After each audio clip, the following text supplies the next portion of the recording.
Hey, everybody, this is Lisa Millie Tretherick. I am the founder and host of the Get Yours podcast, where we interview innovative thinkers and trailblazers who have made a significant impact in their industries.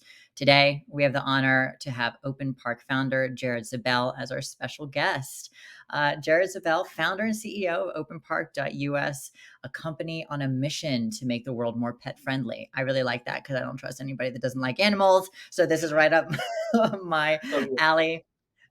Your park owners believe that living well should be accessible for everyone, something that is my lifelong ethos as well, including our furry friends. That's why OpenPark.us has developed a community driven wellness platform that harnesses the power of science, technology to really help people and pets live better, longer lives. What we want. We want our best friends with us as long as possible.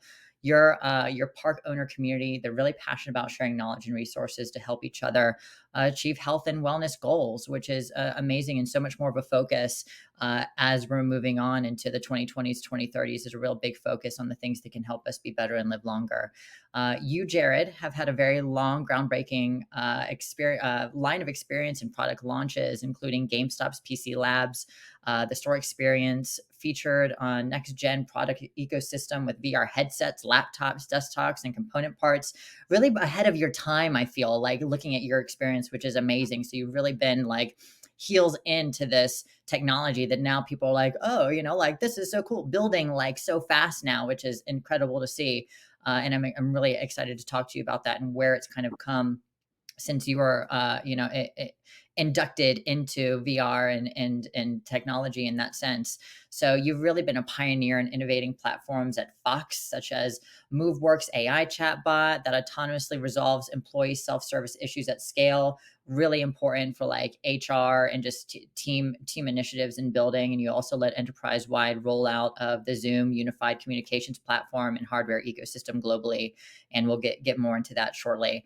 So, as a thought leader and experimental marketing pro, which I love everything that you've done, you have really executed seriously award-winning campaigns such as Samsung's Gear 40X VR's Gift of Galaxy. I love that name, which focus yeah. on bringing families together through shared moments. Those are the things that we hold dear forever. And you are also an attendee at Snap Inc. IPO and the winner of the Canes Lion 2017 temporary and pop-up environment experience design for the Snapchat Spectacles and Snapbot AR-enabled experimental marketing campaign. That is incredibly impressive because I feel like that was just like at the beginning of what everybody is experiencing now, and really like I'm excited really excited to see like hear your experience and understand, where you feel like we've kind of come in this age and that excitement that you're feeling as well. So I'm excited to learn, like I've said about 5 times, more about your journey, how you're making an impact on the world of not only pets, but people, and as well as technology. So is there anything I've forgotten, Jared? Please, if so, let everybody know. Yeah, no, you did a great job. Thank you so much. I'm so thrilled to be here. As someone who loves to network and connect with many people, I've tried to consolidate what I do into a simple sentence. And I believe what I do, or I've been successful at accomplishing in my career, is bringing new ideas and products to market through experience. And so, if I hope to share anything with you today, I believe that's been a core focus of my career is building these really wonderful, lasting impressions on people and impacting lives. And technology has allowed me to do that in some really wonderful ways. And I love the use of technology and science at Open Park. And I'm excited to talk about all the wonderful things that we're building for the world today. But thank you. That was a wonderful intro. I can't wait to dive in. And, going into this session, I was thinking, man, we're going all the way back. I haven't Yeah. done that on a podcast. I love doing these types of networking engagements because not only did I get to connect with Elise, but I got to really think about what I'm doing, and it always helps to refocus. And when you talk, and have those conversations, that's when you learn. And so I'm really thrilled to see what comes of today's session. Me too. You're such a kind and conscious person, and that's the kind of person I feel like I really connect with. You can really tell just by speaking to you for a short amount of time, like that light weight in your soul that you genuinely want to help people be better and experience better experiences and feel more full. That's what makes you full. Yeah, And I feel totally. like that's what makes me full as well, like seeing the happiness and experiences that others have to better their lives. And I want to know how you became that person. So we will start at the beginning, truly at the beginning. Can you tell me about your childhood, like your upbringing, where you were born as well, and Yeah. how did that all kind of like influence you in your business and who you are today? Totally. First and foremost, I'm very fortunate. I have a very loving family, and I know that for all of our viewers, we haven't had the same shared experience. So I want you to know that I feel very fortunate and lucky to have had my parents stay together. They've been living in Agora Hills, which is a suburb of Los Angeles, for close to 30 years. And they went, with the traditional Hollywood model of going from a journalist to a screenwriter. And my parents are actually a dynamic duo, and they've worked together and collaborated on many of their own projects and initiatives. And they run a production company in Los Angeles, Stellar Productions, that pushes out a lot of their own IP as well as IP that they've acquired. And I think what my childhood was like was, growing up in Hollywood and driving around from event to a screening at 10 years old. So I felt that I was introduced to business at a really young age, and whether they intended for that to be the outcome or not, I would constantly be in the back seat of a car in traffic in California, listening to my parents have a business discussion in the front seat and a discussion about being entrepreneurs. Because one thing you'll learn about Hollywood is staff writing jobs don't exist in the same way that they used to. There used to be a certain number of positions for writers. My dad and my mom have been, active Writers Guild members for a very, for their entire careers. Yeah. And when those staff writing opportunities dried up, you become an entrepreneur whether you like it or not. And so this is where they've written books, they've acquired other people's book IP, and they've translated that into screenplays because the writer retains a lot more of the control over the project outcomes. And so I learned about entrepreneurial ventures from 10 years old on. And I also then saw the reverse side of the success cycle, where these events that my parents would, we'd have the opportunity to go to a screening or something. There would always be a director Q&A, or, someone at the end of the screening who's put their life into the work that we just watched. And I started watching our movies from a young age. So I also think the idea that like censorship was not, I'm the youngest of three. So I have an older brother, Jonathan. He's almost 6 years older than me. So our relationship, he was like graduated when so he's an older brother, but twice removed, as I like to say. And my sister is the middle child, just 3 years older than me. And we've, maintained a lot of similar friends and shared friend groups, and she's very supportive and also a dog lover. And so that's a little bit about us. I was born in Tarzana Hospital at like 9:30 at night. I'm a Capricorn, so my I birthday was is about to say. my birthday is the same as Elvis Presley, so January 8th, So cool. 1992. And I have a lot of the friends. Like I went to an elementary school in Agora Hills, and I met many of the friends that I still have today. So I just got an invite to a bachelor party for my best friend Theo. I've known him since I was 5 years old. And he was actually my first bully. So we Oh, both fun. we've been friends for over 25 Yeah. years, but he was my first bully, where I got the last pancake in Mm, the pancake, like the luncheon, yeah. and he didn't like that I got the last pancake, and so we ended up in like a little tussle at 5 years old, and he then said, "Hey, do you want to be my best friend?" Like it just from that point forward, Yeah. like we Things are had so this. much simpler, huh? Back then. Exactly. So I hope that helps a little bit contextualize, but it's like that with Theo, but it's like that with many people. It's a small community. Close friend of mine is set to be the mayor of Agora Hills now. So flash Wow. forward, Jeremy Wolf. Yeah. He is a really wonderful advocate for animals and helping with the land bridge near Lost Hills, which is a $60 million development to help protect mountain lions. And Wow. you have any questions about mountain lions, he's very knowledgeable. And the same way I love dogs, I've Yeah. dedicated my life to dogs. He's dedicated his life to mountain lions. But all of Wow. my friends are doing wonderful things, and I just feel very lucky. I Yeah. now live not far away. I live in Thousand Oaks, but I've lived all over. I've lived in Santa Monica, but I've always stayed in Los Angeles. Love to travel Yeah. uh, and see the world as much as I can. But this is home. That's awesome. Stay where your heart is. If you've already found it, then that's amazing. And travel to where you want to be. Find your forever place with the friends, literally forever friends. And that's amazing that you get to watch one another be happy and successful in the things that you're passionate about, whether it's being a mayor or getting married. And creating new opportunities for wellness for dogs. Like that is so amazing. That is really sweet.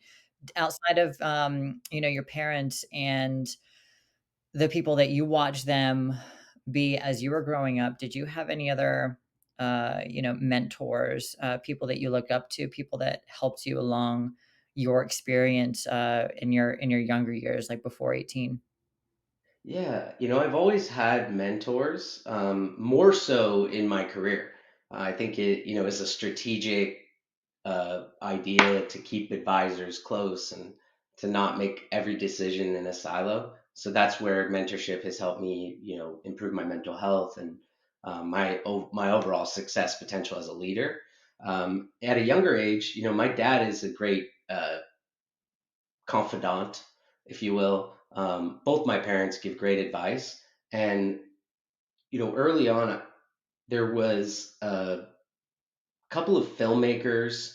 So I am a filmmaker. When I went to film school. I'm a director, and I just finished a feature film production after 5 years. So this is the project that I started before Open Wow, Park, my nice. first startup, and we're world premiering at the longest running international film festival in the world, World Fest, in uh, April. So this month, in just a couple of weeks. And Yes. it's a crazy thing, Congratulations. but his name was Mr. Gersh, who's my professor in high school. And a couple of professors actually had a big impact on me. Mr. Gersh taught me creativity. And it's, I think as Einstein says, it's, when the mind is having fun.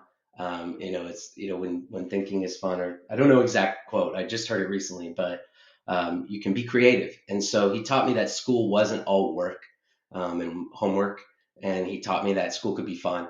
And so that was really important for me because filmmaking is fun and filmmaking is insanely collaborative. And as a leader, I love to share inspiration with others. And often, and there's things that when you talk about these things, you're like, is this coming off as conceited? You're like, you know what? We're going to just push through. Being vision oriented is important to a leader ship role. And for me, I've had and maintained visions for things.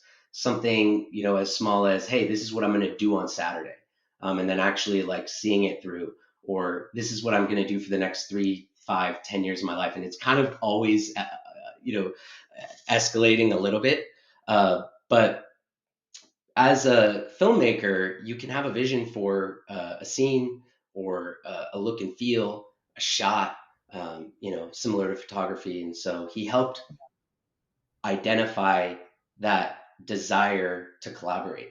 And having no leadership experience, no one ever saying, "Hey, you have the potential to be a leader. Like you can help people, you can bring people together, you can inspire people." That was my first window into, "Hey, I'm in a film group and nobody is stepping up. You know, we need to make something happen right now."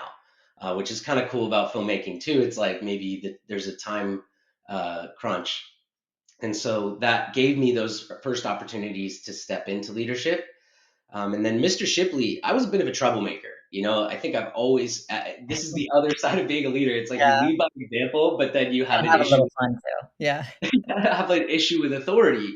And I wasn't like a lawbreaker. You know, I wasn't reckless and, you know, trying to harm anyone. I just had an issue with attendance mainly, where, you know, I felt like certain classes or certain systems that were put in place in the public high school that I was attending were not for my best interests.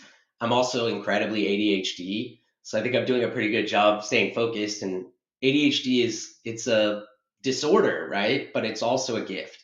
And so I think if it's well managed, obviously I can't just take it away from my personality. But if it's well managed, it allows me to focus with great passion and interest in what I'm doing.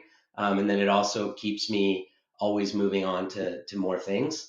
But that I believe was part of the issue with attendance. It's just like I'd rather be doing more things or paying attention in English class is a lot more of a strain than paying attention in film class, which you can understand. Film is very like I'm up out of my seat. I'm like setting up the Yeah. tripod, you know. And so Mr. Shipley, he understood that. I think he's also probably ADD or ADHD, and he recognized that in me, and he kind of pulled me aside. And I think throughout my life, people have shown a love for me that they, maybe don't extend to all their students or all their, the people in their life. And so he kind of took me under his wing, and he helped me now understand that like authority is an important aspect of our society because not is it's not always designed to work against us. In fact, like there are some benefits to paying attention to English class. And I have grown to become a wonderful writer, and I think I wrote some of the first creative short stories for Mr. Shipley. And, he's one of the professors I would go back to on the high school, and I would go look for Mr. Shipley and say, "Hey, man, how you doing?" Because he had an impact on me, right? He taught me the value of the word, Yeah. the written word. And like filmmaking, the possibilities for creativity and collaboration in writing opened up new doors for me with my classmates and as a filmmaker because I went on to write that feature length film. And so that process we could talk about, but writing a feature is really difficult. Writing a story, like a Yeah. narrative that has weight and value, is Yeah. almost impossible. And so this is now the beginning of my career as a writer, and I owe that all to Mr. Shipley. And both were happening at the same time. So like my collaboration, leadership, creativity are all boosting, and because of the people in my life, the mentors. Have you ever reached out to them and told them the impact that they made on your life? I think about it because I think at one point I did maybe 5 years ago see Mr. Shipley, but now it's like time again because and I don't know that I've actually had the opportunity to chat with Mr. Gersh. It's worth looking to see if he's still employed there. But definitely one time I saw Mr. Shipley and had the opportunity to say, "Hey, man, I really appreciate it. How you doing?" And he's always a nice, friendly, gregarious guy. So he was very open and accepting of my Nice. life path, and that was cool. I would definitely do it again. Highly recommend it. I hope to have that same impact on others Yeah. because lasting. 100%. I had an experience where I was, funnily, when I lived in Florida where cannabis was legal, I was at a dispensary and I had met, I had seen a Photoshop teacher that I'd always like, I couldn't remember her name and I still don't, like, I just cannot, remember her name, but she gave me like the insight to help me get where I was in Photoshop to take me to that next level even before I was out of college. And she was really cool, like the surfer chick, and she looked like she was like kind of going through it when I was at the dispensary. And I told her we had our mask on, but I knew it was her. And I was like, "Hi, my name's Elise. I just want to tell you that I wouldn't be where I am today without you." And she was like taken aback, like was not expecting that. Was obviously like going through some stuff, and like I was happy to say that, but I just wish that I had gotten her name because I wanted to have a longer conversation, because she truly like gave me the tools to um be able to be where I am and train other people and like and move so quickly and just like have my shit together. And it was really amazing. So I definitely think like you never know what people are going through, and making sure they feel appreciated is something that I always, especially as I get later in life now that like my father's gone and like I see, my mother's like slowly deteriorating from cancer, like seeing like you only have certain amounts of time. You never know what people are going through, where it could be the last thing that you say or hear. And I'm trying to personally be better at that.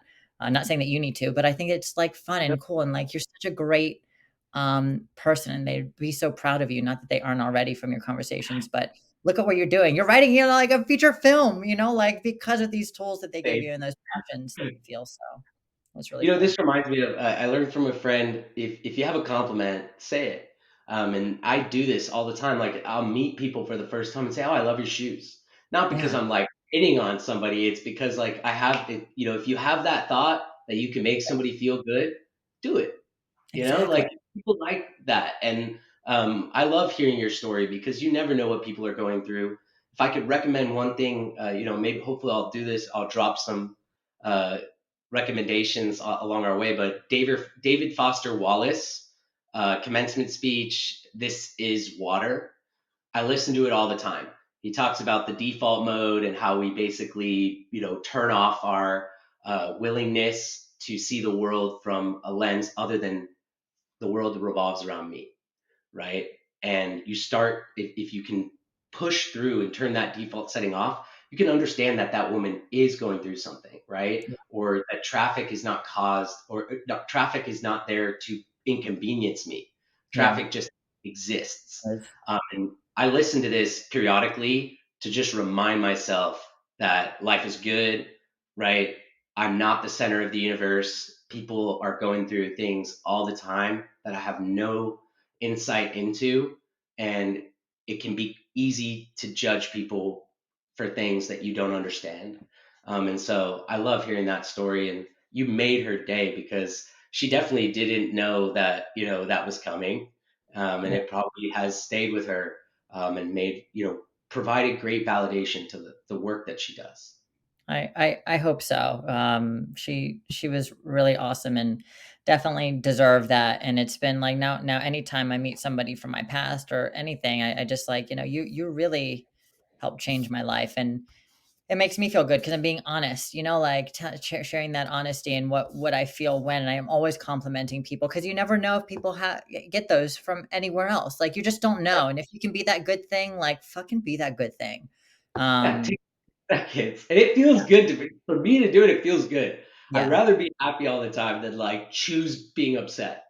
And I think too totally. many people choose that and they're unaware. It's the default, right? It's just Yeah. like life is bad. The grocery store line sucks. Like he talks about that in the commencement speech.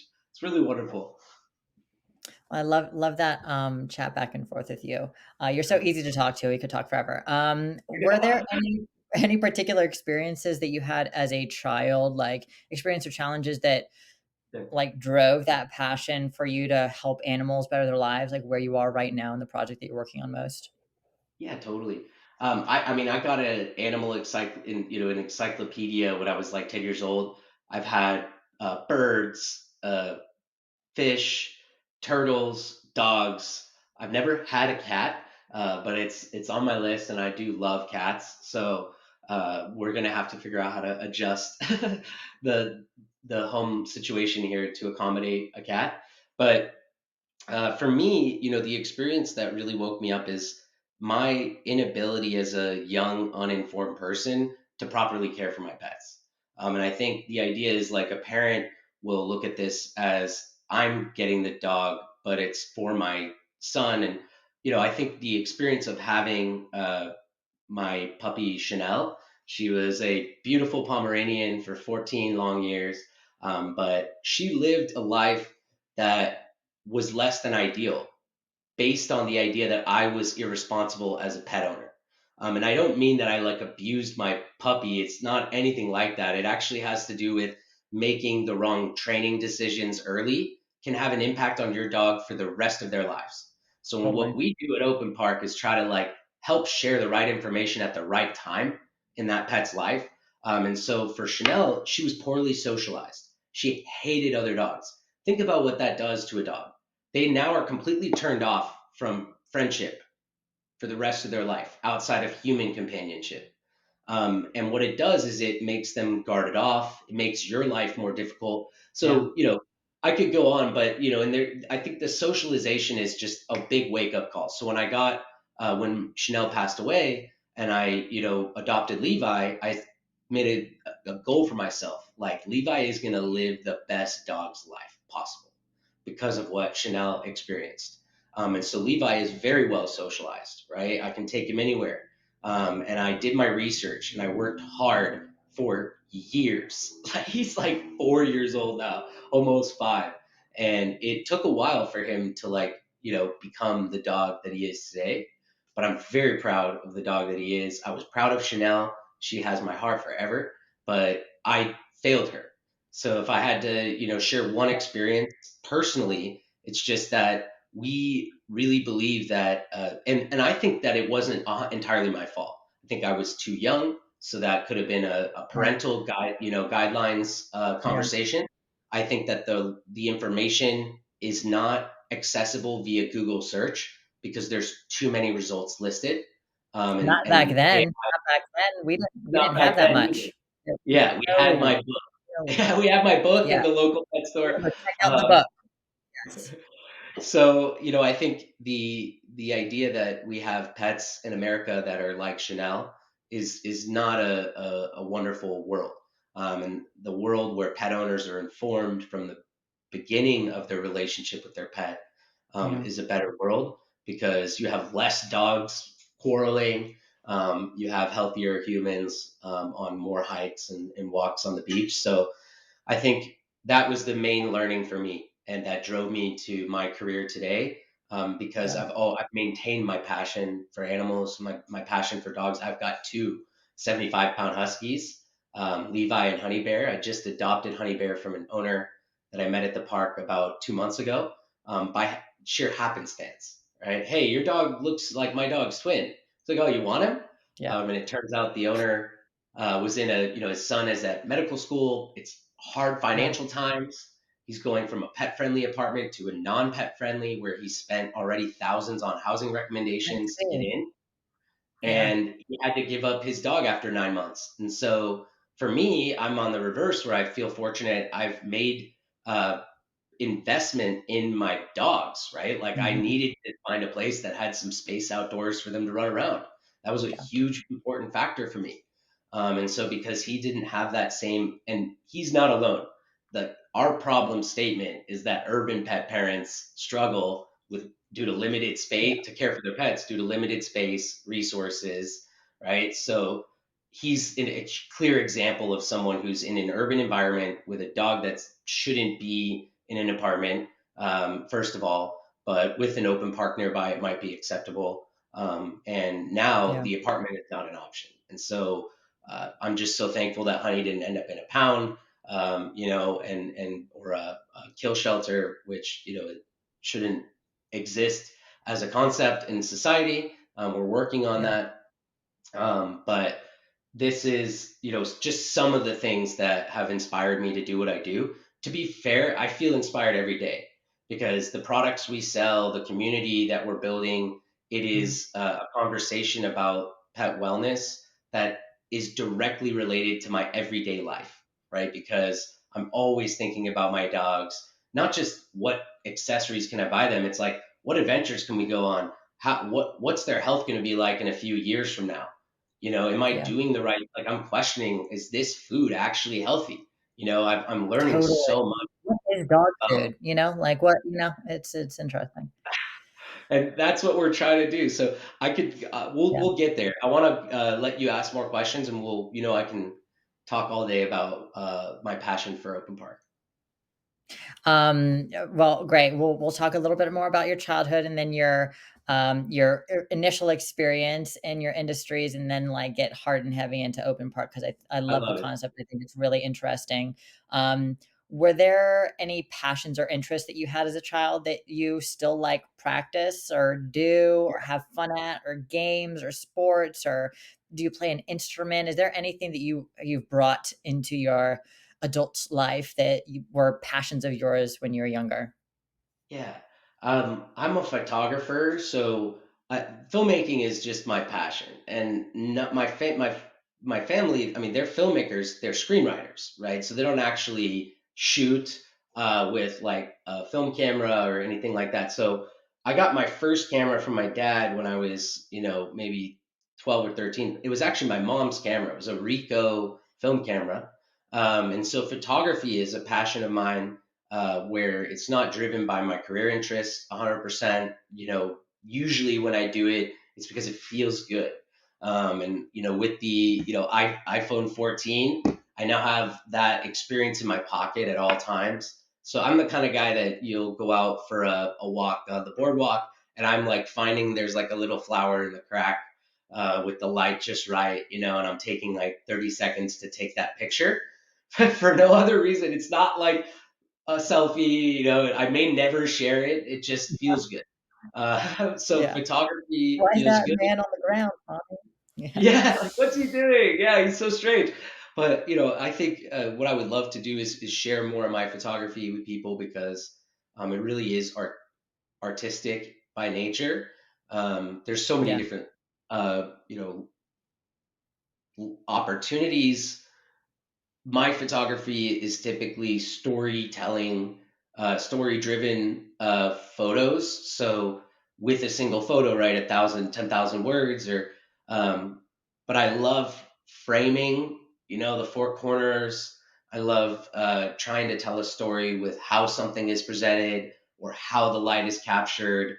Does it give you an idea, right? If someone's cloaked in shadow, like photography was really big for me, and I shot a bunch of the movie that were premiering. So I direct and shoot, and Nice.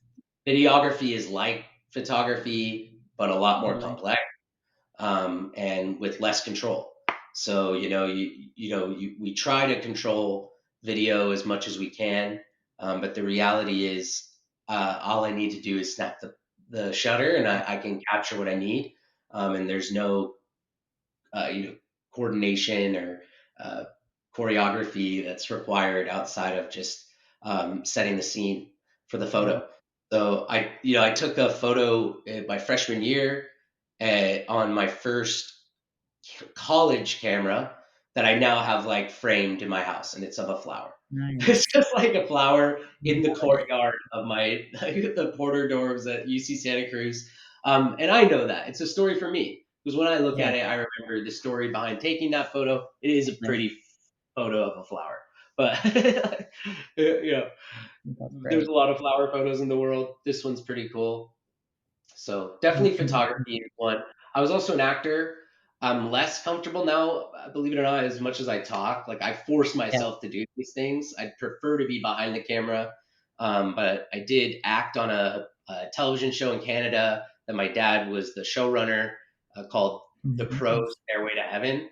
So I had a couple of episodes, and I think this childhood experience also, you know, sealed the deal on wanting to run my own set, Yeah. because I was running around with prop guns and learning about prop glass, and I was actually acting in a TV show, Yeah. with a whole professional quality crew. So I think 7 years old or 6 years old, and Oh, so making friends with everyone, you know, doing makeup at the same time as the star, that kind of thing, like was such a valuable, unique experience for me. And I've actually thought about doing more of these types of engagements because of that yeah. experience. I think that I love seeing this holistic view of you, seeing your parents, and then these experiences that you had in acting and these experiences that you had in college, and how they formed, like, not just this feature film, but so many things that you're doing, and, formed that journey that you're, of course, you have the choice of where to go in your life, but helped guide you in this really beautiful way because you had so much support and views into these worlds than you did anything else. So it's so natural for you to fall into these things, especially because it's something that you, like, honestly loved. It's not like, okay, your Yeah. dad's a doctor and you hate it. It's so annoying. You hate how cold hospitals are. Like, you hate these things. You loved it, and that's really Yeah. amazing that those things fell into place. So fortunate I for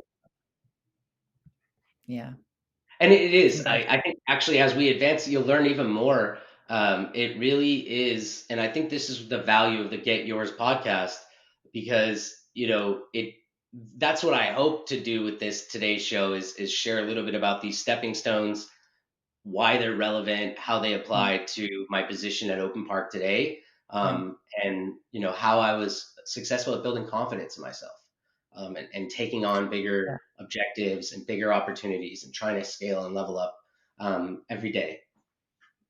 And taking that experience that you had with your first dog, and literally, like, she's changing the world through the experience that she had with you. I'm sure she had, like, an incredibly loving life, but, like, I have a dog that was born in, our big, huge golden retriever was born in COVID, and we could not introduce him to other dogs or other people. It was like the height of, it was like the day that the Florida state shut down is the day that she got him. And it's hard. He's the biggest angel, but it makes him scared of other dogs or experiences sometimes. And he just Yeah. hasn't been as around. We're trying to get him more involved, but he's just so big, and we want to do that for him. And I love how that experience in this one interaction that you had with a pet is now going to be changing lives of thousands, hundreds of thousands, or millions of other pets. Like, that is such a beautiful and interesting story, and you need to share those real moments even if they are uncomfortable, because it's part of your transparency and story to show, like, you want to do better and you want to be better, and you see where things can be done and fixed, and a lot of times it's at an early age. And I see you, like, having classes with kids on how to work with their pets, and, like, learning how to do these things. And I think that that's so amazing and needed, because so many kids are guided by the experiences that they have with their parents that may not have been good, like treating dogs or animals, or knowing how to care exactly for them, and training and understanding that it's not like we're not training them because they're our property. We want them to have the best lives possible and do it in So the right way. So I love that, and I love what you're doing. So Yeah, I'll throw a stat out there that I saw yesterday. yeah, 78% of pet owners in the US have acquired their pets since the pandemic. I mean, it's like shocking statistics, millions yeah, of pets that are facing these issues. And so we were very focused on addressing that need, both in the physical parks experience with flexible training and event space where mhm, you can one on one and try to coach through some of those through like behavioral assessments and easing yeah, dogs into the park experience with the modular fencing that we've developed so that, hey, you're not with mhm, the 20 dogs right off the bat, but we can talk yeah, more. But I do think that Chanel and her impact on my life, the problems that entrepreneurs, the best problems for us to solve are the ones that we experience ourselves. And so totally, I have big problems, small problems, and Chanel has taught me so much about responsible pet ownership and the results therein. Where at 12, Chanel became ill, right? She passed away at mhm, 14. And so that's a story that we can talk about on another, further down the show or on a future call. But that is ultimately the crux of what we're hoping to accomplish is that the yeah, quality of her life, right? Like the connection that you're making there, that it's not about just training property to be compliant, to be like passive and domesticated. It's about the quality of both of your lives. It's like, how do you feel when you're out at the brewery with your dog? Is your dog yeah, having a good time? And if they're not, was it yeah, something that you did or something that you did not have control of? Like maybe you yeah, adopted a dog and you've not paid any attention to that behavior pattern, and addressing why it's happening, and taking the time and patience and effort and care, the TLC, to deal with it, and making the effort. So yeah, that was wonderful. And Proud. when we do talk about open park, it's very exciting. So make sure you keep listening because I'm holding it out to the end, talking more about that. What you're doing and who you're partnering with to really share these not health concerns, but the knowledge of health with the dog, and compared with or combined with life training and safe spaces is really beautiful and interesting, and really well needed. I'll just ask a few more questions about your childhood. What are some words of wisdom that you feel like you'd give a young you if you could look back now? And it can be about Chanel, it can be about anything in life, a general overview of your childhood. What, knowing now, uh, that you do as a person and a professional, would you tell your young self, but under 18 self kind of thing? Yeah. Um, don't rush, right? Enjoy it, because it goes quick. And while at the time it feels like it's really uncomfortable and hard, it actually is some of the best times of your life. So don't rush. And I would say that school is an opportunity wherein, I've come to really miss some of those assignments, some of those classes. And again, while it feels like when you're going through it that it's so uncomfortable and why am I here, try to think about the idea that one day it won't be there. And for sure, the film classes that I've taken, those assignments, that structure is actually something you really come to appreciate. When you're a leader, you set the schedule, right? And so there is some value to having people think out the learning for you. And education is so important and powerful. And so, school is an opportunity. Don't rush, and love your family, because again, there's going to be so much opportunity for conflict. And, I often feel we make an excuse that we can hurt the ones we love because they won't leave us. Yeah. But try and see past that and live an attitude of gratitude for your family. And while everything is so hard, they are actually not intending to make life harder. They just care, right? Like, I think anytime I've gotten in a disagreement with my family, it's been because they're worried or care, or they want to do the best for me. And so that those two ideas might not always line up for you, but definitely love your family, respect your family, and appreciate the time that you have with them during those really important years, because it's the healthiest your parents will ever be, right? It's the closest you'll ever be physically located to your siblings. And so, to the extent that you can tolerate them, it is an opportunity to build a closer bond that keeps you close when you aren't so close geographically. And so, yeah, those are my words of wisdom, and it came out better than I thought. I think that actually helped me, just kind of thinking about that on the spot. Yeah. I think it's really important, as we always think that we know the most and we want life to just be fast and get to being a grown up and all these things, but a lot of rough things come with being a grown up. People pass away, they move away, things change, people change, the world changes, and it's important to value what you can when you can, and you never know what tomorrow will bring. And I've learned that definitely the hard and sad way, and I have become a softer person because of it, and listen more and listen to myself more and what's going on. We're not taught in school how to deal with emotions very well. It's more trigonometry, the things I will never use unless I'm going to be working for NASA. But focusing on the things that can really help take care of ourselves and those around us by our interactions with other people, which is so direly important, and probably why BetterHelp is very successful right now. um, but it's it is about keeping those relationships, the ones that are meaningful and that are beneficial to you. And obviously some, like, not everybody has it very good. Some people get kicked out of their homes. Some families want nothing to do with other people. I come from the LGBTQ community where that happens more than I'd like to say or hear to people of all generations.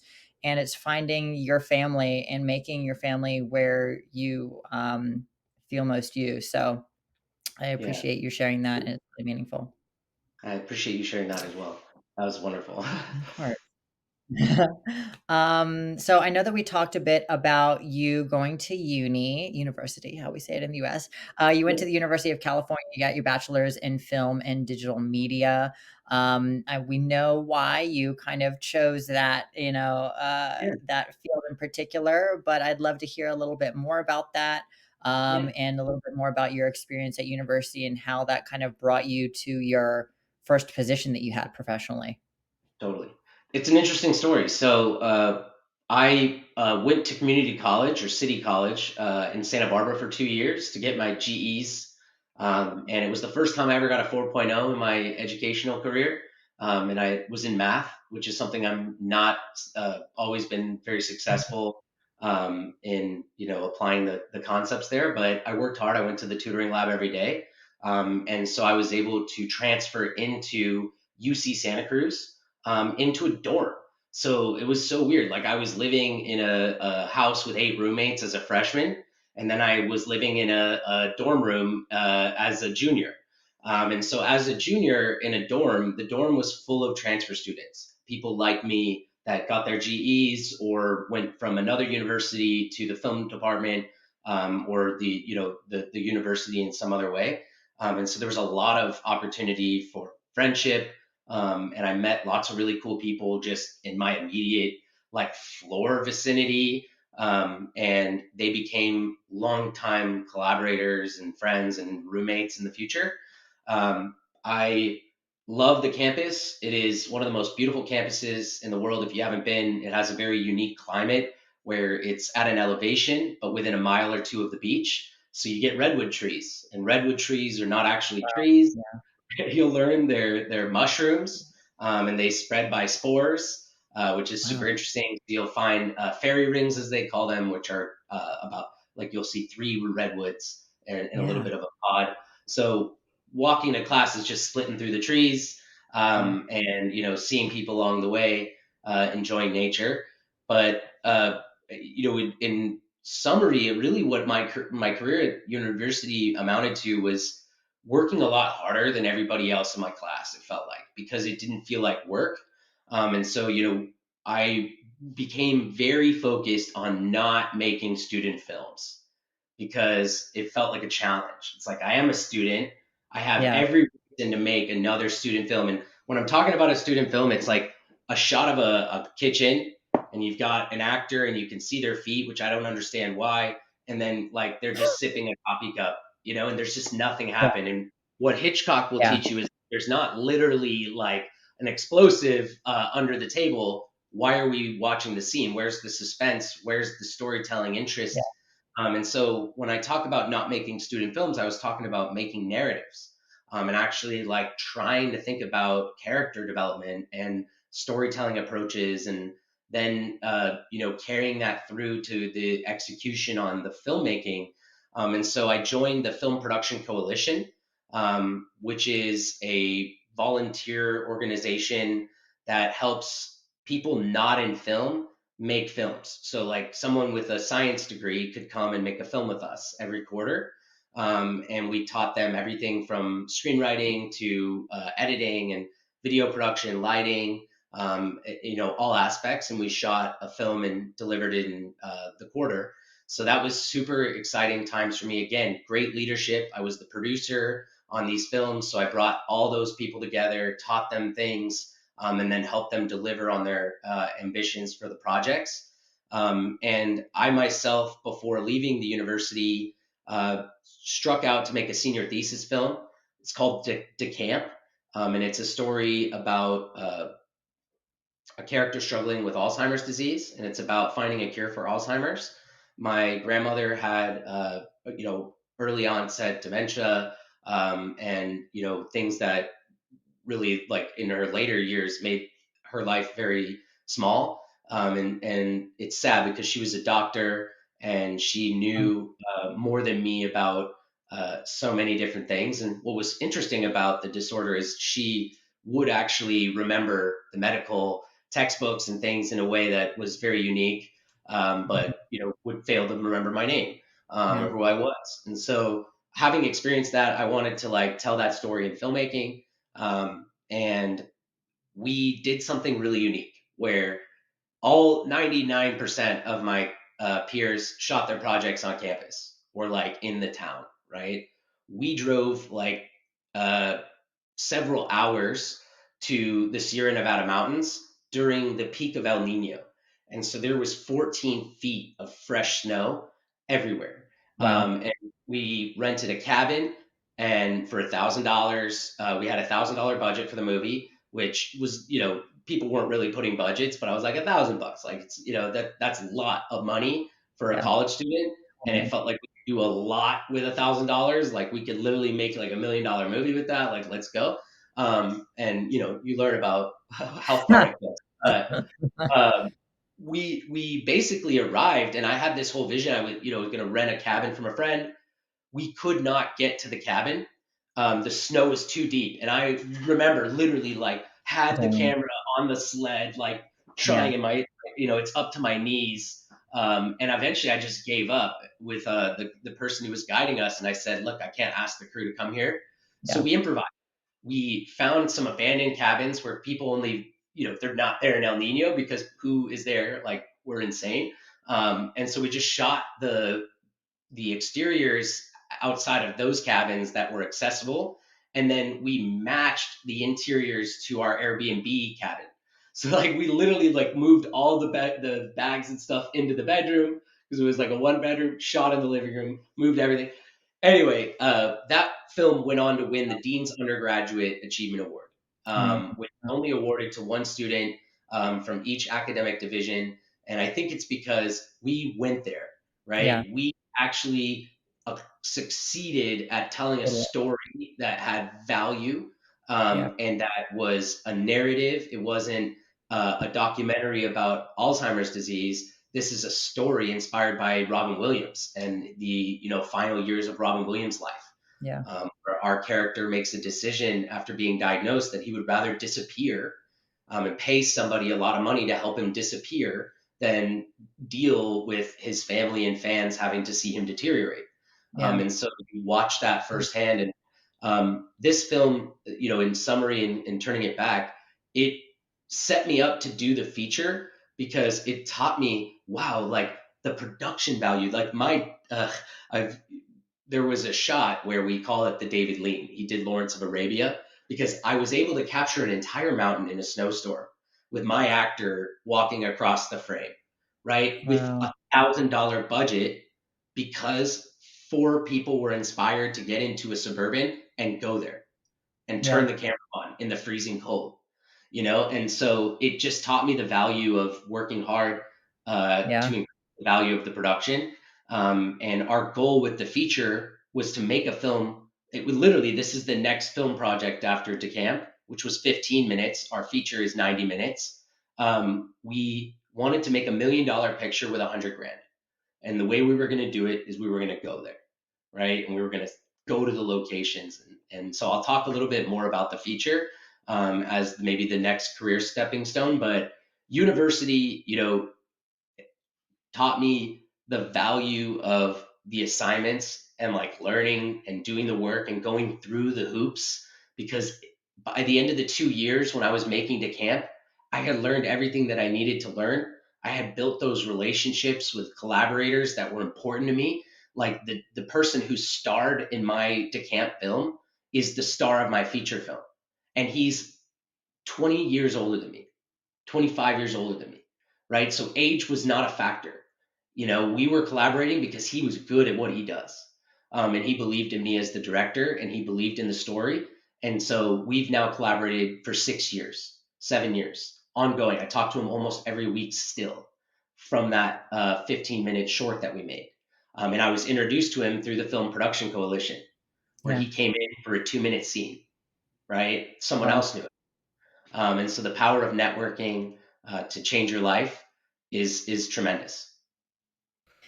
You have to send me a link Yeah, to your movie because now I love mountain-based snow, really introspective movies like this. It sounds really cool and up my alley.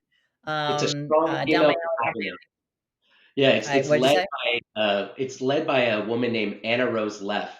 She is Wow. the strong female protagonist in the film, a young woman up against this like really scary 55-year-old Robin Williams type character with a full beard. Wow. And it is a super interesting conflict that they share. And you know, it accomplishes a lot. We had a lot of fun. And I just watched it again recently, so I'll send it to you. It's on YouTube. And I'm Yes, excited I'll link to it share in the podcast too.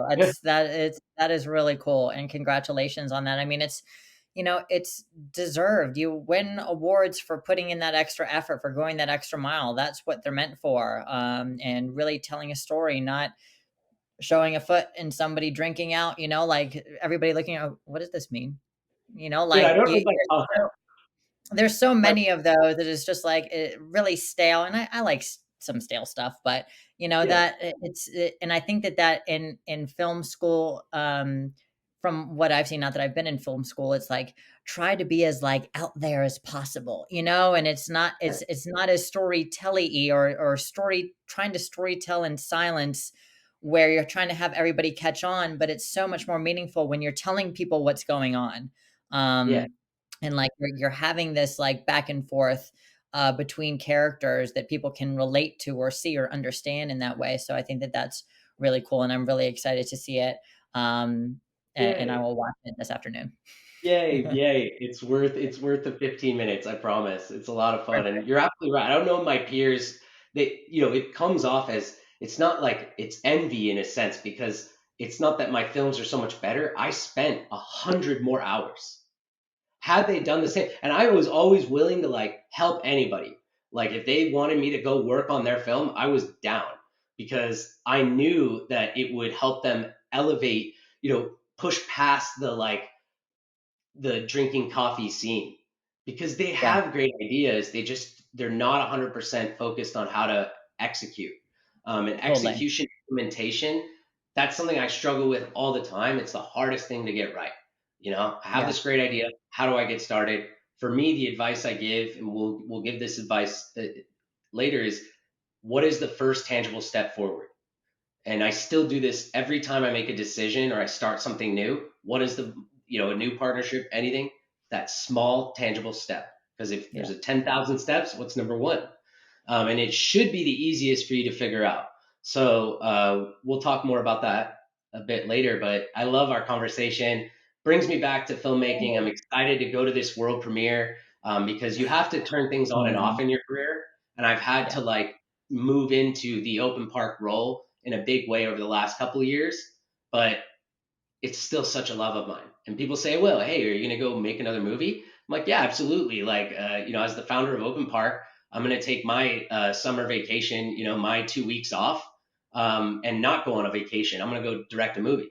And that's truly what I've done. Like I use my vacation hours because it doesn't feel like work. It's yeah. exhilarating to make a movie. Totally. It's what you're passionate about. Like that is the vacation. My wife's like, Yeah, "Why don't you relax?" And I'm like, "Okay, but I'm gonna just work on my book." Like, and that is like I'm working, but or like it's like I can't stop. I just yeah, can't yeah, stop. You can't totally. stop with the things you're passionate about. That's like you're relaxed. It's like you're feeling yourself, kind of thing.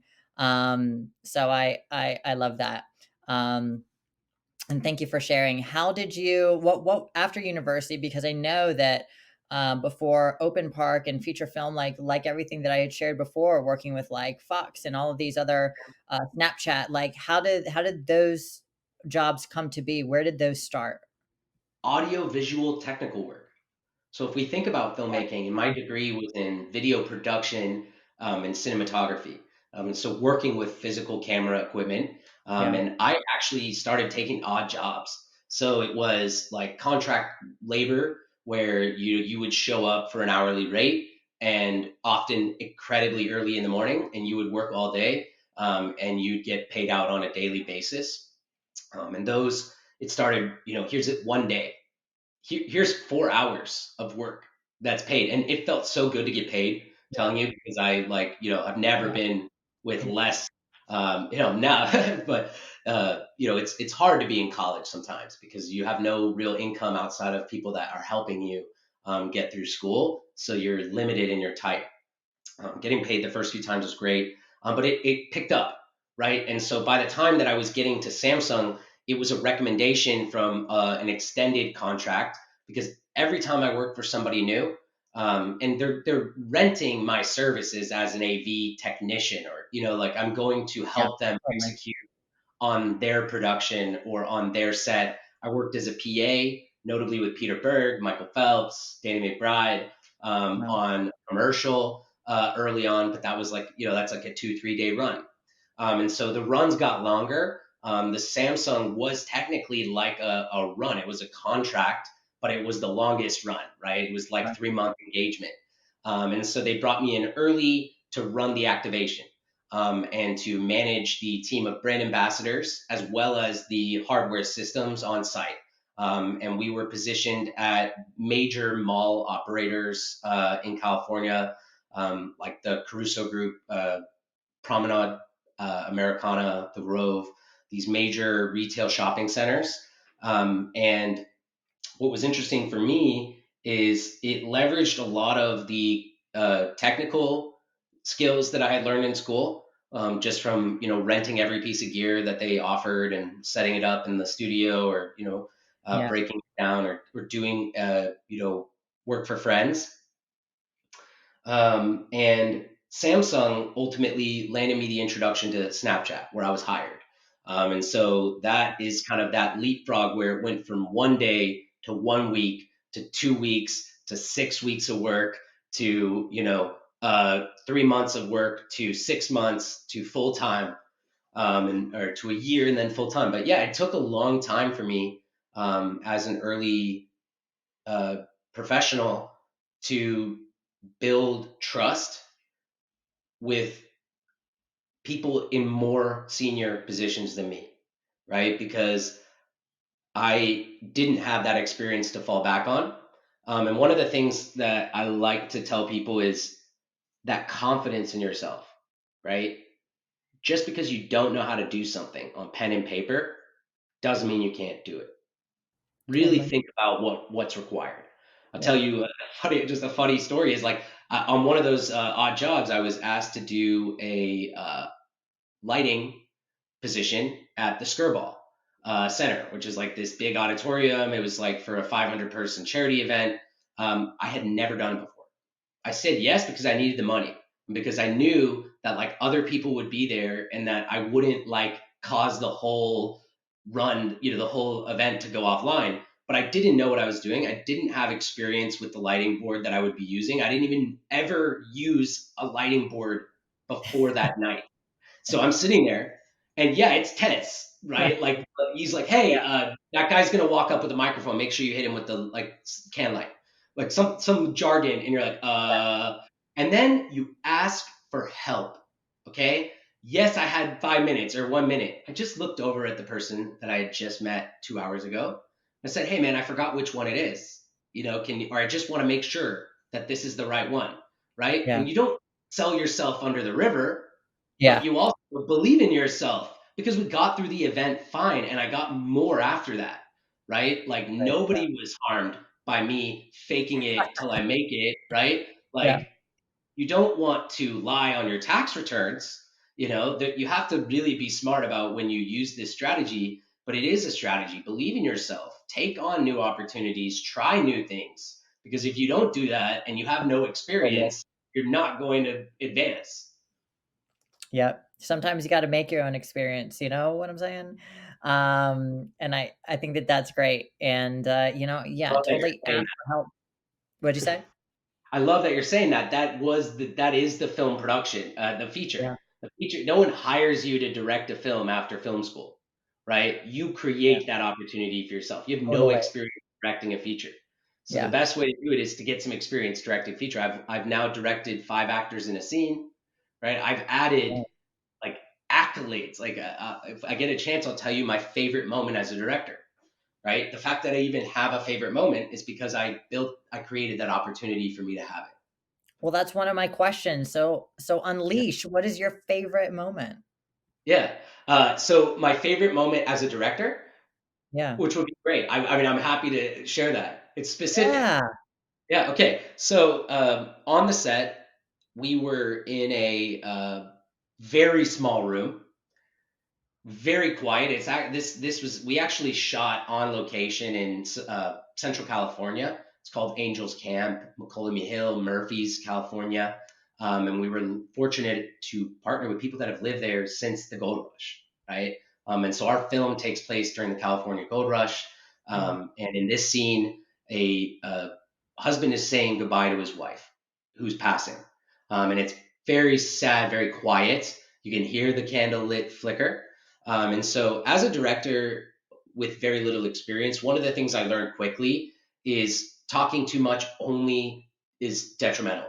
And in fact, the most powerful directors say very little.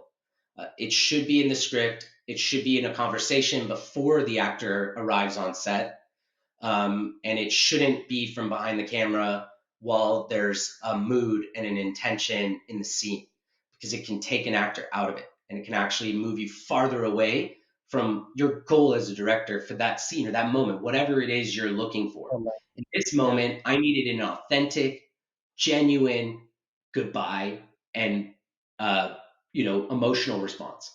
And so he was at a point where we had been shooting all day. This is our main actor, Michael Town, and he would try to cry, but he was holding back, right? It's like almost there, holding back, almost there. So I took the chance as a director to say a handful of words. I said, try to say goodbye, right? Because whether he understood it from the intention or a conversation before, it's what he needed to hear in that moment. He had forgotten that he was saying goodbye to the person that he loves, that he's Yeah. been with for so long, and he'll never see her again. And so, as a director, I help the actor connect to the idea of the scene, the emotional core of crux of that scene. So, as soon as he tried to say goodbye, it just let loose. And I felt so validated as a director because what I did is I helped him. I didn't hurt him, right? I got what I needed as a director in the scene, and that is what is in the feature now. Like that performance, is Yeah. what's in the feature. And I only had to say very little. So, like, talking with the actor after, that's one of my, most there's a lot of great moments, right? Like we shot guns, we had horses, we did a lot of really crazy things, like, but that moment was really special for me.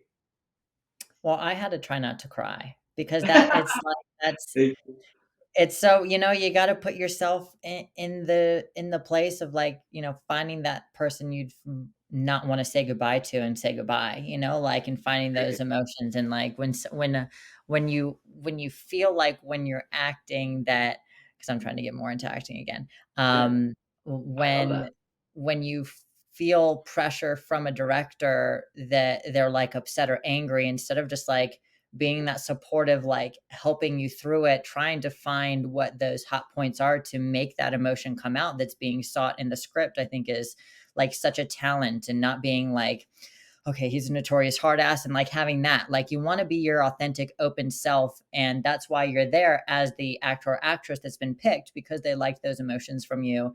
And learning how to guide that in a really open way, I think is amazing and probably why you're so good at directing. Thank you. So Yeah, no, honestly, as a director, it helped the film. What I would love to share is like every day I think back on the skills of what I've accomplished as a filmmaker. It yeah. makes me a better leader, a better CEO for Open Park because I'm collaborative. Like everything we've talked about, filmmaking is so much of what I do every day is creative, and we're constantly implementing, operating on a budget, with limited time, resources, and all we have is each other and a vision for the future. And so that's what I do every day, and it has an impact on the actors, the film as well. Like each of these Totally. actors is a big life experience. Like Michael, this is what he's waited his entire career to do. And I don't say that because it's to diminish the importance of what that means for Michael. This is a quality film, and we've worked 5 years on it because it's so important. And he's not had the opportunity to be cast as a lead in this way in a Western film, and it's his dream. Yeah. Honestly, if you talk to Michael, we accomplished in creating this opportunity. We delivered on people's dreams. That's I love that, like, delivering on people's dreams, that's beautiful. That's what the point of having a film is, you're delivering on the dreams that other people have set out for this movie to invoke, like, or become or something, and I think that that's really amazing. I'm gonna ask you just a few more things about your experience before Open Park because I really want to spend a lot of time Yeah. talking about that. And I know that you've worked with like VR experiences. Can you tell us a little bit more about that and how it's changed Yeah. since you kind of got into the VR space? I think in like Sure. 2017. Yeah, so we were first on scene 2017. This is Gear VR, which is a cell phone in front of your face. So quite literally, we were experiencing issues with the devices overheating from running the experience. We were testing immersion tactics, so combining the motion activated seating with the VR, even on that base, 720p look and feel. We were seeing great results. What was so interesting about Samsung was that while this was all put together to, help families share moments, we were really managing a major data study on consumer interaction, and trying to understand what we could do, what Samsung could do to help prepare the industry for mainstream. Everything from the fit of the device, the overheating concerns, right? Like, imagine that we're running this at scale to try to understand what a 10-year-old's response is, as well as like the 65-year-old's response to the same experience. And I think what we learned is that there was so much opportunity to make it better, right? Less clunky, less cumbersome, more consumer friendly, more durable, more robust, more, accustomed to the use application in physical at the experience, right? So now you see VR and Dave and Buster's. That didn't used to happen, but when I was doing this with Samsung, Yeah. and the only reason things like that exist is because people like me were figuring out how to replace the straps or build different types of straps that were clean, sanitary, and like think about the every complexity you can imagine we Totally. experienced because we were doing it for 1,000 people a day for the first time in history, right? And this experience actually is what led us to Snapchat, which is using augmented reality for the first time. Feel free to answer any questions, but I'll just to quickly advance through Snap and the correlation. Um, Similar to VR, being a new concept, AR was essentially unheard of in that, as that reference of augmented reality, people still didn't understand that they were already using augmented reality. Snapchat filters had been around actually for a couple of years by this point. And all we were doing was basically combining a webcam linked into the Snapchat filter experience, and presenting it to customers in a physical activation that allowed them to try on a pair of sunglasses virtually before in different colors before making their purchase of the physical product. So this is Phygital for the first time in 2017, right? Using Snapchat filter overlays with a very simple use case. Of course, this is incredibly complex. We had a big team. We were called the Snap Labs team, and we were innovating new AR initiatives, and measuring again what this very new product was like for customers. Because what it intended to do was provide a stylish camera on your face that automatically pushed the video, the hands-free video to your phone via the Snapchat app. And what we saw was really tremendously high drop-off rates, because it wasn't, you know, they're not a hardware manufacturer. I think they're incredibly talented. The team there is certainly very talented, and they've made strides in the last like few years to make everything better. New spectacles. They're getting ready to release an AR headset, So they haven't given up on these dreams of drones and things like this for social technology devices. But the other interesting part, as we move on in my career, you'll see this, all of these things that, like, I was truly focused on VR. I wasn't thinking about Web3. I was truly focused on AR. I wasn't even really focused on VR anymore. But now I'm focused at all of them at the same time through OpenPark and Web3, and this new technology movement. And at Snap, what we saw was a window into NFT culture, wherein we would draw a crowd of several hundred attendees. And by putting out a geographic location 24 hours in advance, and then this Snap bot would appear in a noteworthy location, and we drew hundreds, and we turned them all away because we only carried 150 units, right? And what it did is it created a secondary market where now spectacles, because they're so limited, it's so like new to the market, and from such a reputable company like Snapchat, it became very interesting for people. And so the spectacles were selling on Craigslist and other sources for like over 10, 15 times the retail. And so I started to understand scarcity economy and what that now means for NFTs and how the trading and rarity collections work as microeconomies.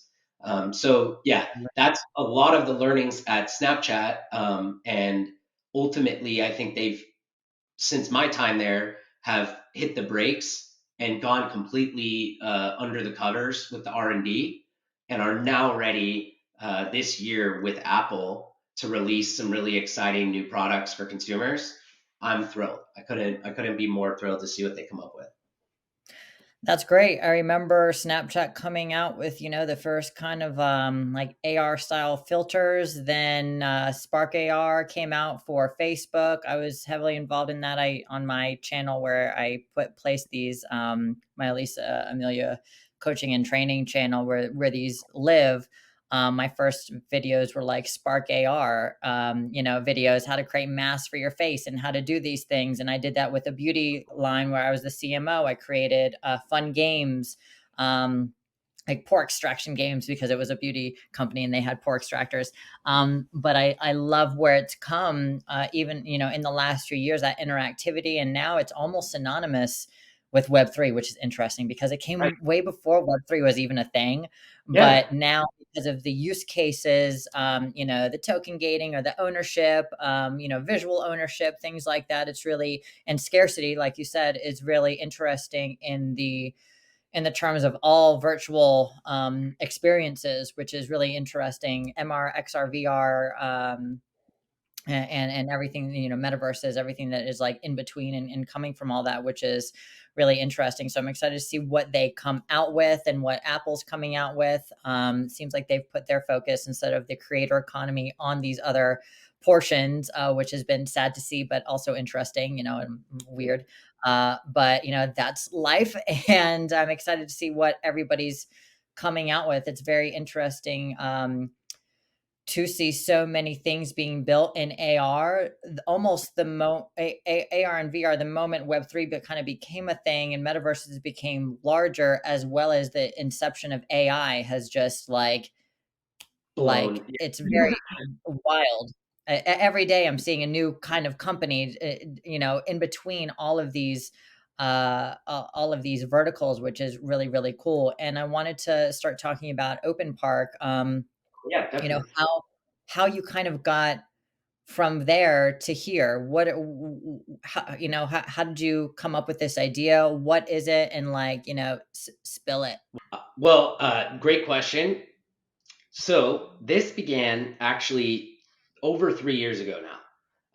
And I've Yeah. been an entrepreneur. One of the Yeah. childhood stories that I completely forgot to tell Yeah, you, go and the ahead. I can help it. experiences, but it's Yeah. important to Open Park, is on when I was in seventh grade, Tell them. so Sounds great. middle school. I would leave class on Wednesday at a private school full of people in uniforms, and I hated the authority around this place. So I found ways around. And as a young entrepreneur, you find making money is not only like it occupies your time, but it gives you purpose, and you're always trying to see the world through the lens of opportunity. So I noticed that the pizza line was really long. And so on Wednesdays, I would cut class 5 minutes early. I'd just like raise my hand, I got to go to the bathroom, knowing the bell would ring. I'd be the first position at the pizza line. I'd buy a whole box for $12, my lunch money, and I'd wait until the line wrapped around the corner because it did that every Wednesday. And I see the world through the lens of opportunity. And so I understood that my product was not pizza, it was time back on your break, which is a valuable commodity to people with Yeah, limited no break time. problem. And so I would go to the back of the line and sell each slice for double the Very cost. good. And so this taught me a really valuable lesson, which is No problem. yes, So we could you can see the I'll world through I'll opportunity. have, There's you opportunity can all just go off around the us. last We question that have to I asked, and I'll prioritize. just cut As you an entrepreneur, in I have while new you're coming and ideas for talking about businesses this. every day. It doesn't mean that I am getting distracted from Open Park because I don't invest my time there. It's just fun to think about the world in this way.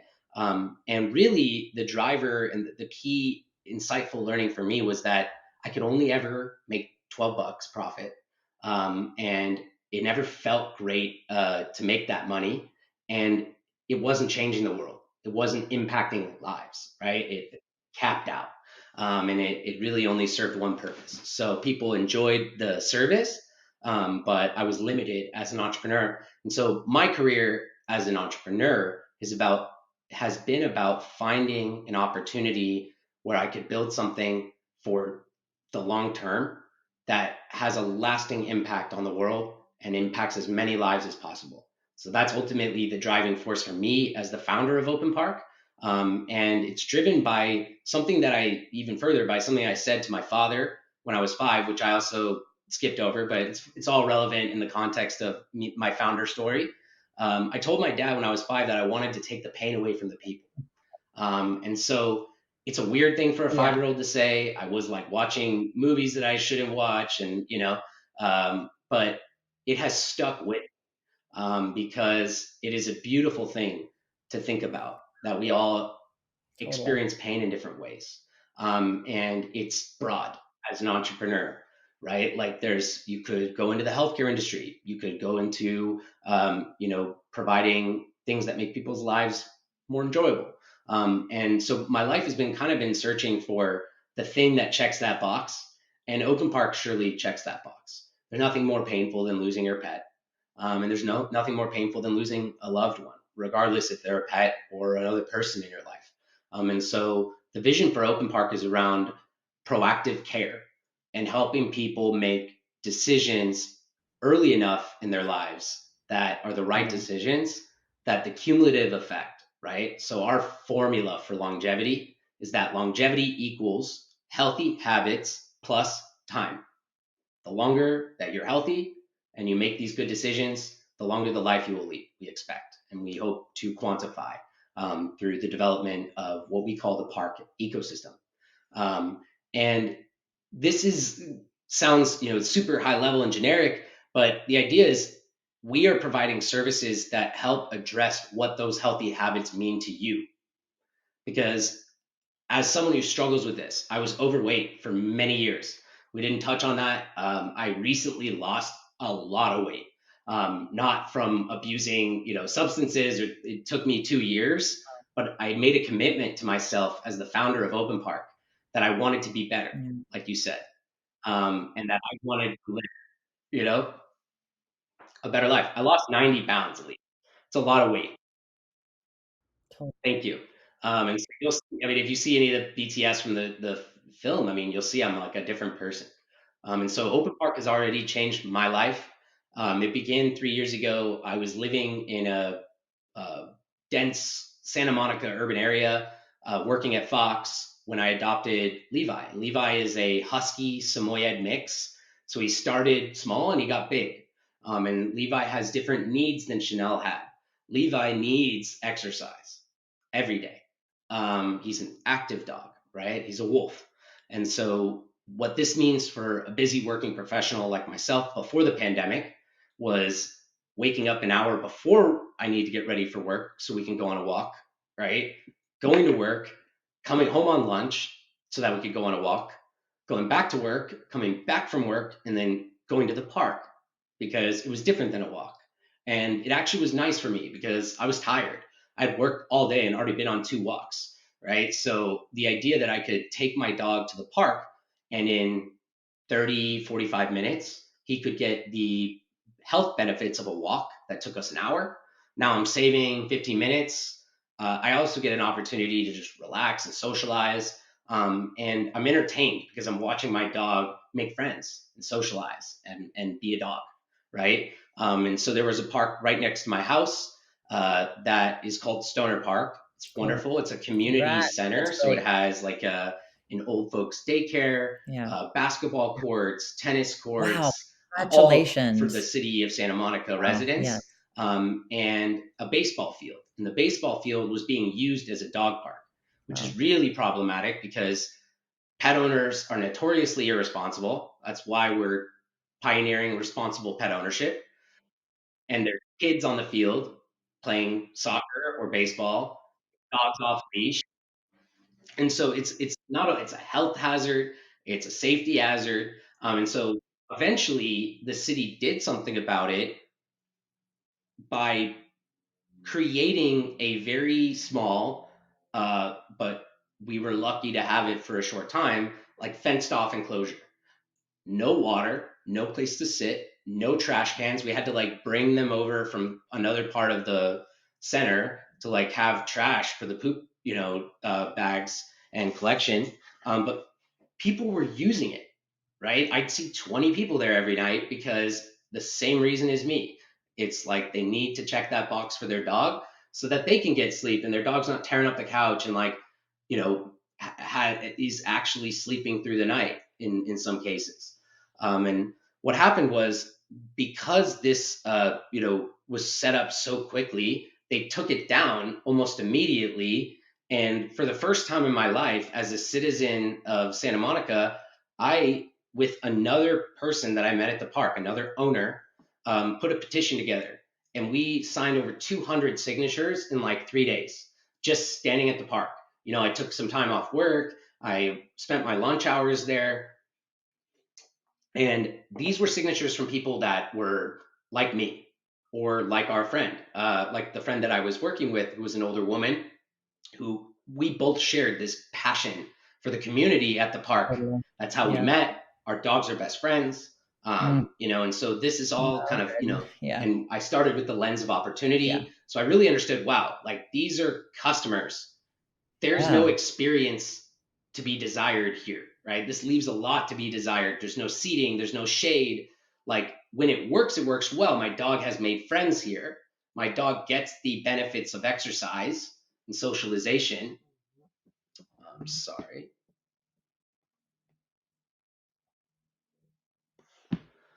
Can you still hear me? Okay.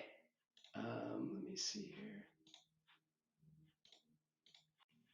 I'm having trouble. Oh, yeah, sorry, you're good. So the benefits of exercise and socialization, and they took it away. And so after collecting these signatures, I went to the city of Santa Monica. First time I'd ever attended a council meeting, and I advocated for the reinstatement of the enclosure because, you know, it made my life harder. I'm having to drive across town to go to the other nearest dog park. That's taking me, 15 to 45 minutes of traffic after, and it's just a tremendous inconvenience on both me and my dog, who just wants to go play with his friends. And they basically told me that it amounted to $7,500 that it would require to make the space handicap accessible. So all down to ADA compatibility, and they weren't willing to spend it. And mainly because we're dealing with things like homelessness in Santa Monica and things that are just taking a priority. They're more expensive. They're bigger by volume issues, and so there's no real care and oversight for these public parks. That's where Open Park began, is building a better park, a members only, owners only dog park, where we could control the experience and offer a safer, friendlier, happier place that was reliable, that never closed overnight, right? That didn't close because of the rain. We are indoors, we're co located with entertainment. And we offer 365 by 7 service because we don't close during the rain like our competitors do. And so this comes from innovation, not just across the technology, like through the ParkOwner app and the ecosystem, the hardware and the longevity research capabilities around data, but this is about innovating the park maintenance, right? How do we clean parks? What kind of turf do we use? How do we upgrade the track systems to create artificial wind to keep them cool and smell proof? And how do we create that Equinox grade For real. experience for pet owners who want Yeah. to visit?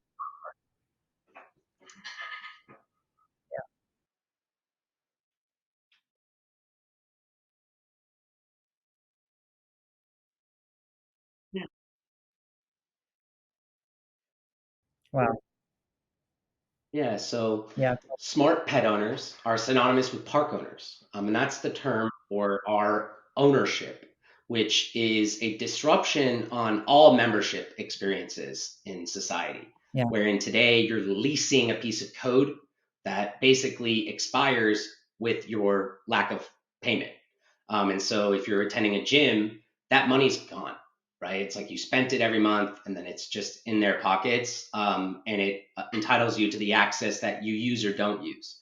So Open Park is pioneering an ownership model where it's a one-time lifetime annual pass purchase, right? So for the cost of Yeah. one of our competitors, for the cost of our dog park competitor, the social club for dogs, the private dog park, of which there are still not enough in society, we are offering lifetime access.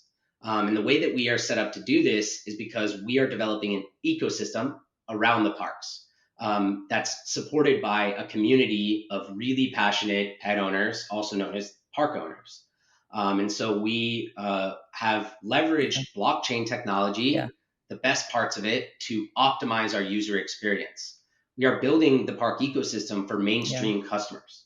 We're not building for a small niche Oh, crypto nice. native Yeah. audience that's interested in NFTs. We Is it actually kind don't of even like reference them as NFTs in a marketing or co-op but for branding. pets? Like you We have are like only ownership using the in blockchain that? Like technology your because it what is allows the the what does it mean to transferability be of a the pet membership owner and how do you become one? experience, wherein we have a collection in the park owner passes that is limited not Cool. by rarity of art, but by capacity of a physical place, right? We can only service retail fire safety regulation based on the square footage of the park that we're building allows for 1 and 30 feet for every human, and because we're a luxury experience for people and pets, we offer 1 and 90 feet, right? And so the number of passes available are the square footage divided by that 90 feet, and then we're selling off the access to the experience, in addition to the ecosystem benefits. And so with the purchase of a park owner pass today, even before the customer is visiting the park being built in their local area, because we build micro micro economies or communities of scale around the physical place. We're sending them a DNA test for dogs. We've just recently launched a major strategic partnership with a company called EpiPause, founded by Dr. Andrea Beal, who sits on our advisory board. She's an epigenetist who studied biomarkers and early disease detection first in dolphins, and has now applied her experience as a scientist to understanding longevity for cats and dogs. And the reason that the DNA test, also known as the Well Kit EpiPause, it's a age test that uses epigenetics to determine the exact age of your pet. And regardless if you know the day your pet was born, this is useful to our ecosystem because we begin to share with you age and life specific recommendations using epigenetic profile sequencing from your pet. So this is individualized care. This is proactive care. And the reason that we're partnered with EpiPause is because Andrea and I understand that the parks are smart in that they collect data seamlessly, not to enhance advertising capabilities, but to help the world understand longevity, right? To help Andrea sequence epigenetic research in a different way with more variable inferences. So the things that OpenPark connects the research to are things like seamless weight capture. We've developed a system that allows you to weigh your pet on entry and exit, and then it's seamlessly reported to the ParkOwner app and your Wellness Hub dashboard, which is a dashboard full of useful analytics on your pet's wellness. And it's also via opt in, the weight is being shared with Andrea, who can now see your pet's exact age using epigenetics, your pet's weight not once a year, but 3 times a week on every visit, and your pet's breed, climate, location, so the environmental factors.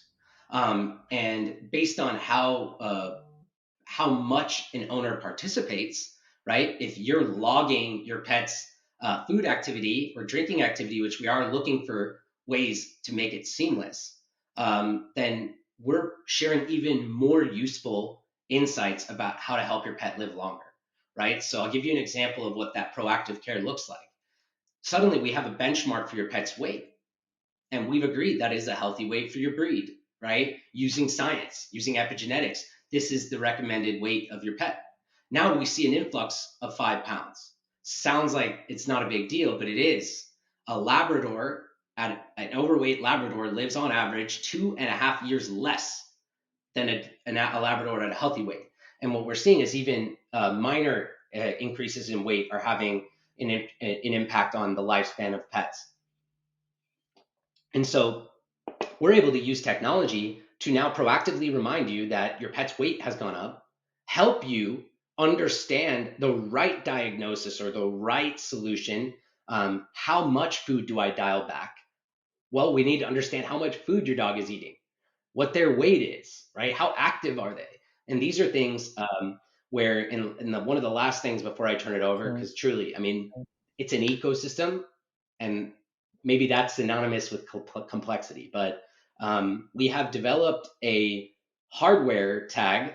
So this is actually our logo. This is just a dog tag, but imagine a similar device that is connected to your pet's collar and is using accelerometer technology to measure their activity. So in the same way that we're looking at the weight over a more frequent basis, we're now collecting inferences on your pet's activity and using that with the weight, with the epigenetic profile, and the environmental factors to deliver to the world what Andrea and I call the pet well score, which is a comprehensive readout similar to when I get my physical, right? I get my blood panel and my dog gives me, my doctor gives me scores on my wellness, right? Your cholesterol looks good. Your blood levels here look good. These lipids look good, right? We're going to check them next year. So now we have a benchmark.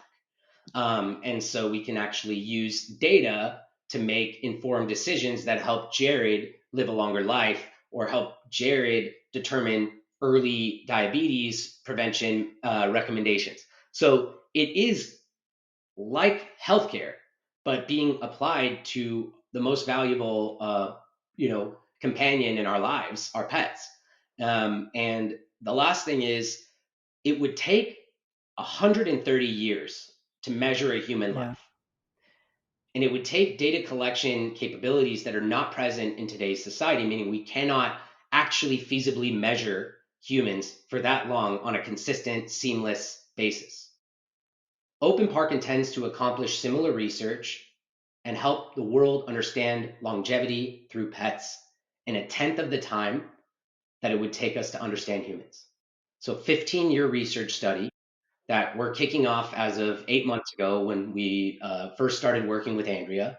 And over the next 15 years, we're dedicated to building the park ecosystem. So, an entire network of smart parks supported by a network of smart park owner communities, passionate pet owners who all share a dedication to their pet's wellness, that drives the collection efforts on really important longevity research insights.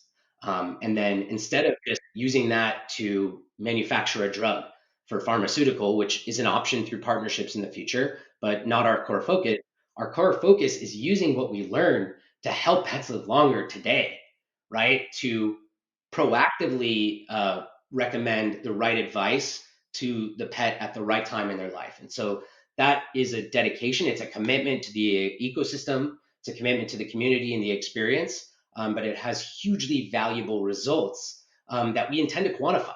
Right? We'll be able to measure the longest living pet, and we build lifelong customers.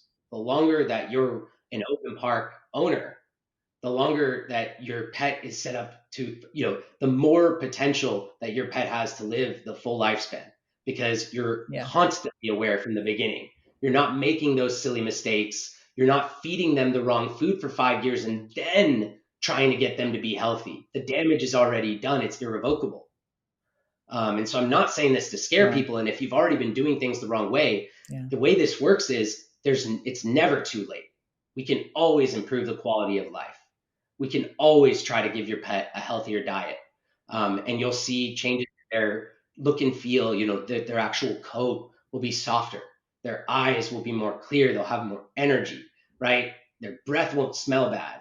It's like they'll shed less. These are problems that pet owners have, and by actually making that upfront commitment and doing this every day, a little bit at a time, one decision, one healthy habit at a time, your life's easier. I think it's like really doing kind of independent community studies that you can't depend on other large conglomerates to do, or you don't believe. It's actually you're seeing these results in your pets and it's helping other pets along the way, which I think is amazing. And partnering with something like that in epigenetics and being able to see all of these different profiles of your animal will help so much because you really only see that at the vet and barely even anything, like you get this printout of something and then it's lost somewhere, having it attached to the blockchain in some way, I think is interesting. And before we go, let me know what is the future in the next year. Like, what are the plans for Open Park? Absolutely. So our community will be voting on the first Open Park flagship location here in LA sometime next month. And we've got proposals from major operators like Westfield, Brookfield, Mall of America, and we're leaning on our community to inform exactly where they want the first park to be located. As well, we're developing the ecosystem. We have new products launching next this month and into next month, with the first healthy daily vitality supplements for dogs. Nice. Right, so this is the quintessential product for Open Park because it is that daily commitment to your pet's long-term wellness, and this is a supplement, chewable, that includes high quality glucosamine, chondroitin, and collagen, just to name three ingredients that pet parents really love, that help address joint and health issues, right? So I have big dogs. That's part of the reason I was turned on to this product, and through the recommendation from our community, we're launching it to the world. And so that's the kind of thing that Open Park is focused on, is really listening to the needs and the problems that park owners encounter every day. Yeah. And we have some exciting developments for the Park Owner app, which is a simple mobile app, but today it's like a Facebook for dogs, Yeah. where depending on your individual experience at a public park, maybe you've met someone, you've wanted to coordinate a play date, or you've wanted to connect with them, and you just weren't comfortable sharing your cell phone or your Facebook. Yeah. That's where the Park Owner app is really useful, because we have the social features set up in a very similar way to even Facebook. It's easier than some would think, and we have an interesting use case, right? All packaged around pet wellness and an ecosystem of products and providers that are supported by real pet owners. So, in America, there's this, I call it the apple and the Oreo, where you walk into a grocery store, from being raised in society, that one is a fresh good, GMOs aside, and the other is a packaged good. Yeah. It doesn't apply for pets. Everything is packaged, everything is branded as healthy and organic. And so Open Park is cutting down on that noise, reducing decision overload for pet owners by helping provide them with the right recommendations for their pet that are individual specific recommendations. And honestly, just increasing transparency and accessibility. I didn't know that the company that makes the pet food I was buying was actually has actually, you know, created a relationship with the vet that I see. And so what felt to me like a prescription for the right dog food for my pet was actually a sales Yep. tactic, It's because the true. vets weren't. It happened. It Yeah, happens just like in regular medicine. You know, I've had a few close people working in vets and they have to push this because their bills are so high. You know, like they have to push a certain something and you think that, oh wow, they really believe in it. No, they just, you know, they need to do it for funding for what they're doing and even just paying bills, which is really interesting. And I love what you're doing with Open Park and being able to. I can with everything happening in Web3 and the ability to like have, you know, pet POAPs kind of thing, you know, for bringing your dogs in and getting rewarded for coming in, and you know, getting, you know, like free treats or rewards, or you know, like yeah, proprietary access to new things on the market through partnerships and just like different experiences and all of these really cool things that I know will come from this. I think it's beautiful, and I want you to tell people where they can find you before we close out. yeah. So the website is openpark.us. And again, that's openpark.us. We'd love your support. You can also download the mobile app on all devices. It's Park Owner app on mobile. And I am Park Founder. That's my username across all social platforms.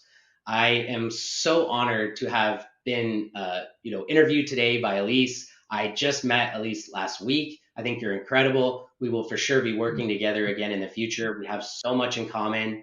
The fact that you take the time out of your busy day to put this show on for people, I felt that I learned a lot about myself through the conversation. I felt like I learned about Mm, you. Hopefully, this was helpful for people, and we would love to we'd love to have you join us on this journey, because it's one that we're working so hard every day, yeah, and it's just hugely validating when we get the testimonials back, and people are sharing their experiences at the parks and with the products and the services. So that's the why for our internal team, the Park Foundation, the core contributors that activate every effort for the yeah. community.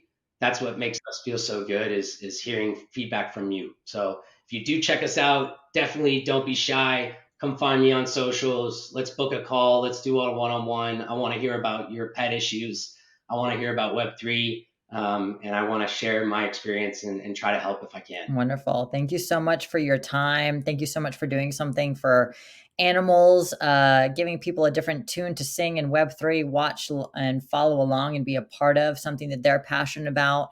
You know, to different kind of collectible with a real ability to create and see something that is going to, I know, change the world of pet ownership, and grow exponentially through other, you know, other factors and pet ownership across the board. So I'm really excited to see where you take it and make this dream come to reality. And I'm excited for one to be by me and in a big city by me, and go and That's right. experience it. So thank you so much. And thank you for all the kind words. You've been wonderful and hope that you have a really great rest of your week.